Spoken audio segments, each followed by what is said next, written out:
My friends, good evening. When I was a child, I used to watch a bit of science fiction. There was a Nah, he used to drive a car at night. And then he looked for a shortcut to reach his destination, a shortcut he never found, by the way. And then he comes across flying saucers. In this flying saucer, there are aliens, and he sees them arriving. And so, his name, for those who remember, is David Vincent and David Vincent. He saw them, he knows they're here, but he still has to convince a skeptical world that the nightmare has already begun. That's exactly how every episode of this series began. So now there are a lot of people coming up to me saying, listen, we felt an awakening. I woke up. I am. To what? We don't know. Awakening in reality is an awakening that's done in layers like an onion. If you want, it means you wake up, and when you wake up, you're not going to reach absolute light. You're not going to find yourself sitting next to the divine. It's not that, but you're going to remove from your shell, you're going to take off from your constraints a layer of an onion. How many layers does it have? I think there are a tiny number of them, but in any case, when you remove one layer, well, you'll get to the next layer. And then this time, you'll be faced with other challenges, other intellectual, cognitive, emotional, and spiritual challenges on every level. To remove the next layer again, and when the next curtain falls, it won't be a revelation, it'll just be the realization that there's another curtain a little further ahead. And we have to walk toward that one and keep going and help as much as possible. Those who are behind are not more in the dark than the one who is ahead, because they just have more curtains to go through in a maze, in a system that has an infinite number of them. So in reality, everyone is equal. The ignorant one is the one who knows. The Nobel Prize winner is the illiterate one. Ultimately, we can say that compared to the great forces of infinity, without being in the same place, without reality, insignificant, without insignificance at every level, because our Earth itself is a speck of dust. I saw a photo from a probe that took a picture of the Earth from a great distance, and then you can't even see the Earth. In reality, you just see millions of dots in space, like you would see dots on a television. Today's televisions, which are very high definition, you don't really see the dots. But if you look at old cathode ray tube televisions, the ones where David Vincent's show was on, right? Well, when you looked at them up close, you could see the dots, because I don't know how many there were. I don't remember, maybe a few hundred or something like that. So you could see the dots. And so the Earth was one of those dots and all that. All our problems, our anxieties, our depressions, our worries, our dreams, our hopes, our births, our deaths, in the grand scheme of things, it's really nothing at all. And since we may be the conscious manifestation of the universe, we are that part of the universe that knows it exists, that realizes it exists. So we are a form of life, and there may be other forms of life that we can't even imagine. Because in reality, we say intelligent, but we may not be any more intelligent than artificial intelligence. In reality, we can only conceive of what we already know, what our senses communicate to us, and everything we know about the universe in the end has been filtered through our senses. So, in a way, that might not be much. This isn't a debate that I'm making up. It's a conversation that was discussed a long time ago. I'm not telling you how to read it. I'm just giving you a source if you're interested.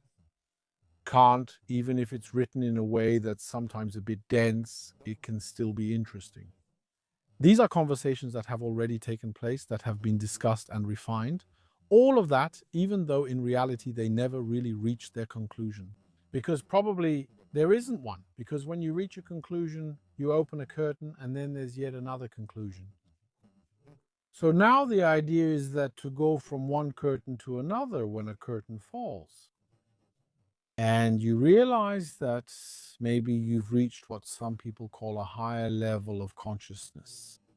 for whatever that means, with all the reservations I've just expressed since the beginning of the video. Actually, there are two challenges, three even. The first challenge is not to get a big head, not to be arrogant, not to commit the sin of pride, not to say to yourself, there you go, I got published, I have an opinion piece, that's it, I'm better than others.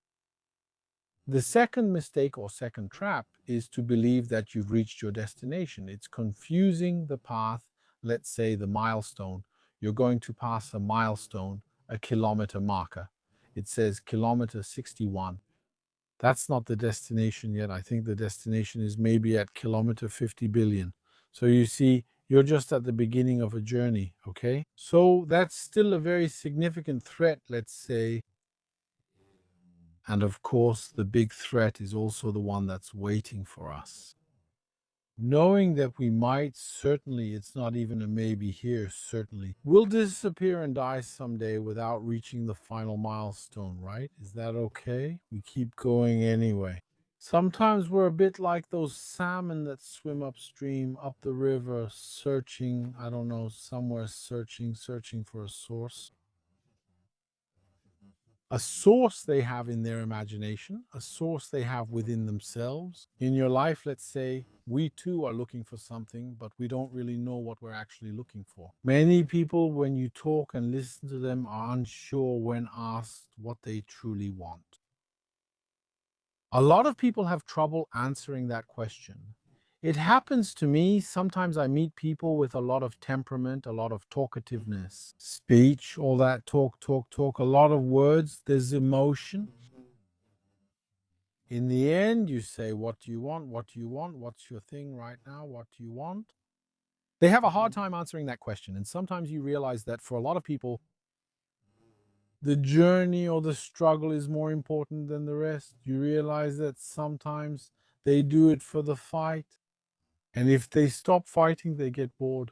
Maybe they've developed that habit. That's part of it too. The problem is that sometimes we develop the habit as individuals. We can develop a habit of struggling. And the days when we can't fight, when there's no reason to fight, in reality, we often feel something is missing and sometimes create problems just to have something to fight. That can occur individually or collectively, for example. Take the United States, for example. They have a system and a military industrial complex. I mean, you don't have to say yes, military industrial complex. It's kind of no.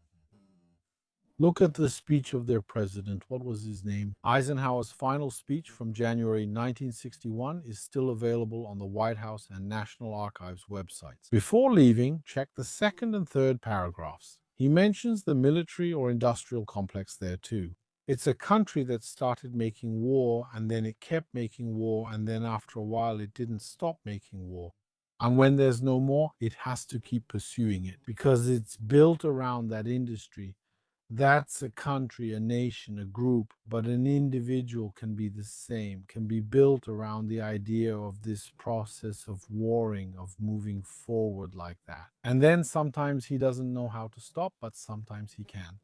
When we stop, that's when we see the most important things. You see, that's it. Sometimes you just have to know how to stop. Just stop, and you'll discover God. I don't know who says that. A biblical passage and another one too. Very interesting. Once you've brought down a peacock, once you've brought down a curtain, or you've peeled off a layer of the onion that surrounds you, well, you arrive.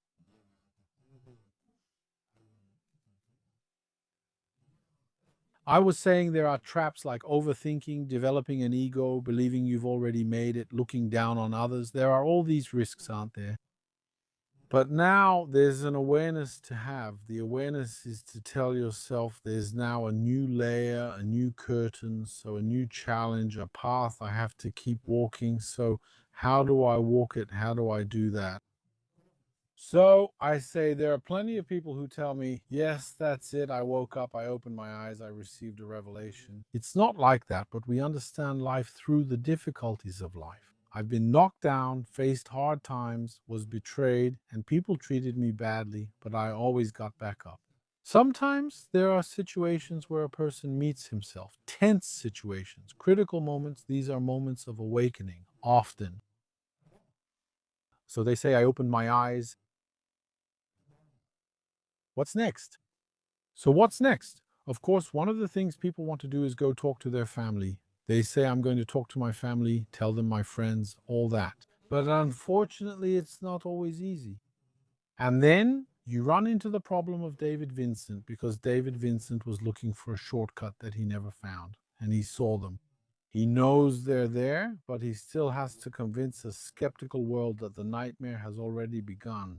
That's the problem of David Vincent, and you become like a David Vincent. And it's a very common archetype in history, even in the stories we tell. Even in the stories of the Brothers Grimm and other folk tales, we find the archetype of the one who is different. You look in the Bible, in the Quran, the story of Joseph and his brothers. What's that? What's the difference? What's the problem?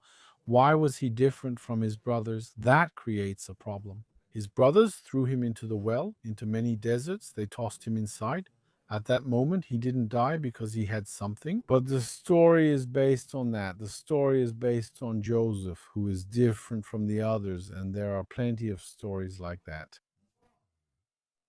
Little Thumb. His brothers wanted to get rid of him too. Isn't that the difference? So the problem is being different doesn't help in society to begin with. Being different isn't always something that will help you. Blending into the crowd by being a chameleon, Jay. I mean, it means acting like a chameleon. When you start at a company, for example, what do? You blend into the crowd, you try to blend in. You don't try to stand out because you'll attract the wrong kind of attention and get into trouble. Initially, as a survival tactic, you act like a chameleon. Why does it change color? It doesn't do it for fun. It does it to protect itself. It's a survival strategy. So humans can also adopt the same strategy. Very primitive, reptilian. Isn't it about protecting yourself by trying to stay in the environment, by trying to be like everyone else? The problem in a company, and maybe that's another topic, but the problem in a company is that you can find a lot of people who are all pretending to pretend to be like everyone else. But the others don't exist because the others are really just everyone trying to be like everyone else. So there isn't a standard, as you might say, like a friend of mine from Sen used to say, there's no standard to compare yourself to. No one is actually in line. Everyone just pretends. That happened to me once. I'll give you an example. I was with a friend. We were walking. We were going somewhere. We were going to someone's house. And then we walked. We kept walking. The walk lasted a while. After a while, I said to him, do you really know where he lives? I feel like you're just going anywhere. He turned to me and said, but I'm following you. I told him, no, I'm actually following you. Then we stopped and said, but all this time we've turned left, we've turned right, we've gone through tunnels, crossed bridges, climbed stairs, all that. Then we could say that in the end we're anywhere, but yes, in a company or in a group of people. Sometimes in families or other places, people try to act like chameleons around others. In the end, we think we're following others, but they're actually following us. This leads to going in circles and getting completely lost. That's why sometimes, even if it means upsetting people, it's better to assert yourself. It's better to show that you're different. Not just to say, I'm different, not to say I'm better, but simply to try to avoid situations where we get mixed up and lose each other. Because no one had the courage to express their doubts. Because, for example, in the story about the friend we used to visit, then we got lost. I didn't show up saying, I know, I'm better, right? I say, I'm lost. I say, what are we doing here? He says, I'm following you. And I reply, I don't know where we're going. Sometimes just admitting that, It doesn't need to be said here. That's superiority, right? You can just express it with sincerity, with authenticity, and that will already help others a lot. That's why an authentic person is much better than a chameleon person who just follows. But we understand that sometimes when we're in a survival or dangerous situation, being a chameleon might be the only option. Now, I'm going to tell you something. I didn't intend to make this video. I came to discuss something else, specifically the European Union and other topics. When I pressed record, I began telling you about the idea, so Vincent's opinion and everything just started. Here we are, you know. Maybe I'm just following a path that's leading me somewhere. I don't know. I don't know where that somewhere is, so I keep going. When you hit a wall, you've dropped a curtain, you've dropped a layer of unity. And when you're aware of all the traps I've mentioned many times already, what is it? What's next? What's next? I'll tell you. What's next is quoted. I think it's biblical. I don't remember where. It's Matthew something. Yes, I'd put my money on Matthew, but I can't remember. I don't remember the number. If someone knows it, they can tell us. At that point, you must renew yourself. Why? You have to renew yourself because you can't put new wine into old wineskins. Why? Because you see, if we look at how they used to do things in the past and then we compare that to us, to our story, back in the day, they would prepare a wineskin, put wine in it, consume it, and then store it somewhere in a cellar or elsewhere. It was dried out, dusty, all that. After the new wine season and harvest, we make wine. So where do we store it? And then, very important, you don't put new wine into old wineskins. Why?